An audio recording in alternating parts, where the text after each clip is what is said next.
Hi guys, Tim Kratiris here from Social Media Servants with another Ask Anything. Hope your year's started well and you are prospering.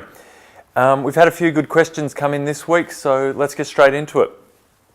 One of the interesting ones actually came through LinkedIn. We've got a couple of job ads at the moment. We've got some sales teams that we're putting together, as well as some senior strategists that we're getting into the business. And we've got a few ads out on all the traditional job seeker places. So here in Australia, Seek's a really big one, obviously using our social channels, but we're starting to really find that, looking over the last 12 months, that the best people and candidates we get have really been through our social networks. I mean, it's what we do every day.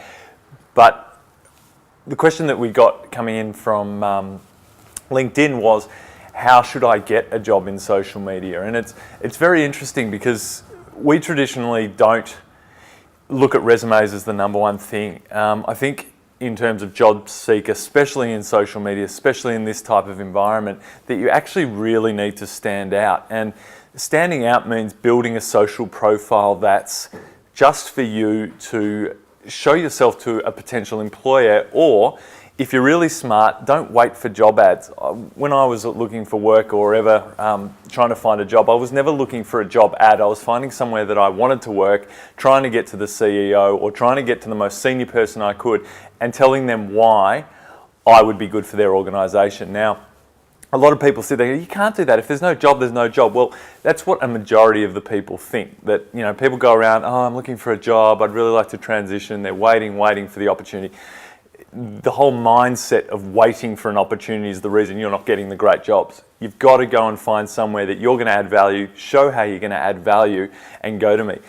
When we don't have a job available at this company, we always have a job available at this company, which means that if someone's good enough and can come to me and say, this is how I'm going to add value to your organisation, this is where I've done some research on my own, here's my skill set, this is what I think I can do, and they can show me that they've invested some time, some energy, some thoughts into seeing how they can improve this business, there's always a job for somebody like that. So my advice to anyone who's looking for a job in social media or anywhere for that matter, don't do what everyone does. If you're someone who's following the trend, you're not a high value commodity for any business. We're not looking for trend followers. People who would just apply for jobs as they come up, seriously, you're just fighting against all the masses for the same role. You've got to get aggressive with it. You've got to target people. You've got to be more creative, and you've got to say, this is where I stand and what I can do for you. If you can do that, you'll never have a problem finding a job. You'll actually be able to pretty much work anywhere you want. And if a company that you can put that together in the right way and they don't want you, you certainly don't want to be working for that company. So hope that helps.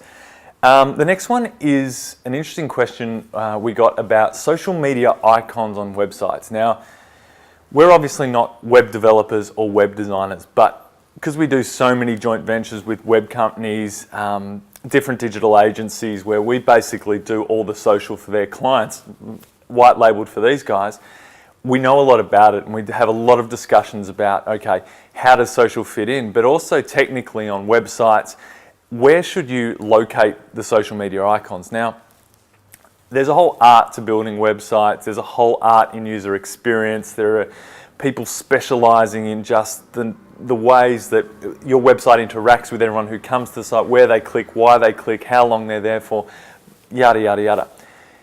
In terms of icons, we have a simple rule. It is, you need to have your best connection mechanisms the easiest place to find them.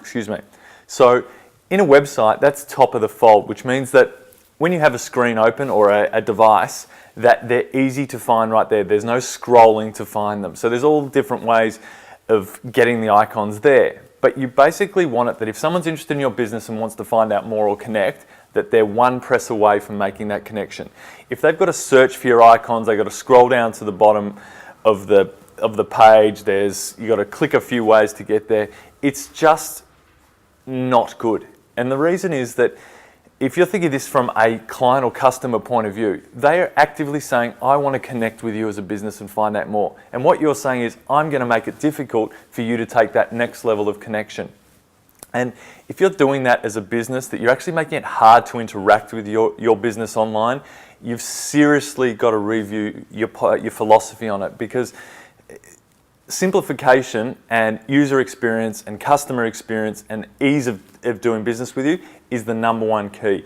Everyone's got an abundance of choice now online, so make it easy for your clients, your customers, your potential prospects to do business with you. So top of the fold, easy to find, easy to click through, and really make sure the damn links work. So many times we get to websites and people just have these links. You go, great, that's interesting. They click and they don't work. So that's that.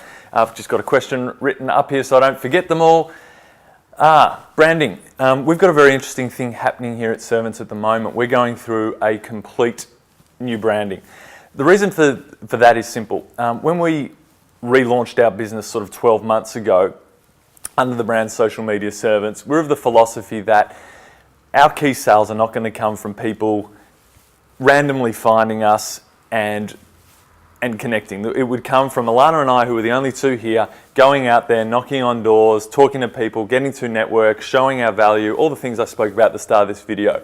So our branding was simple to our graphic designer. We just want our name, we just want it up there, we want a basic website, and that's not where we're investing our time and energy, because until we've got some critical mass and that really becomes a factor, that's not where we want to spend the first 6 months. We see a lot of startups and people that are, particularly in sort of pseudo-creative areas, that they spend so much time trying to get the perfect logo, the perfect color combination, this amazing website. And then there are people like us that are just out there knocking on doors. People don't care less. They're actually in the first year of business, they're buying from you as a person. So do you think a wonderful website that no one ever sees is going to make sales, or you actually being there, creating that relationship? So we had a really poor online presence. As you can see, it's still up there. But we've started that whole rebranding and talking about our company essence. Now, the guy that and I'm going to feature him in some videos later, the guy we're using for branding, Damien, he was in the other day presenting to everyone. So we've got a communal branding philosophy that everyone in the business is going to have input and talk about whether that's the feel or how what we want the brand to be is actually how we operate internally. Because if there's got to be that congruency that our brand does represent our values and our philosophy. But the interesting question was about what is the essence of your brand? And because we've had to review it this last couple of weeks, it's very much something you want to think about as a company, and it also directly feeds into your social media presence. What is the essence of what you're trying to do on your social channels? What's your brand trying to offer your community, your clients, customers, whatever you call them, through each channel? Because each channel has its own specific essence and what it's trying to achieve.